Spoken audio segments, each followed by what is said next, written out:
Guys back to my channel. तो guys आ चुके हैं अपने खेत में। तो गाइस यहाँ पर हम आ चुके हैं अपना ब्लॉग बनाने के लिए। तो गाइस यहाँ का सीन ऐसा देख सकते हैं, ऐसा है। तो गाइस यहाँ पर मस्त हवा चल रहा है, यहाँ पर बहुत मस्त लग रहा है। यहाँ पर हम सीखा है, तो देखिए। तो यहाँ पर अभी देख ही सकते हैं, वहीं पर साड़ी रखी है, मतलब कि और जो ओढ़नी है वही रखी है। अभी साड़ी बना के यहीं पर नाची खेलती है। अभी अपनी सहेली को बुलाई है, अभी आएंगे। तो गाइस यहाँ पर हमारा खेत है। तो गाइस यहाँ पर हमारा धान भी बढ़ चुका है, देख ही सकते हैं आप।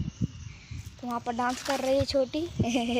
जब ब्लॉग मतलब कि वीडियो जब दिखाता हूँ उनको, उधर कैमरा करता हूँ, तब वो नाचना ही बंद कर देती है, शर्म बहुत आता है। तो यहाँ पर अपना आम का पेड़ बैठाया गया है।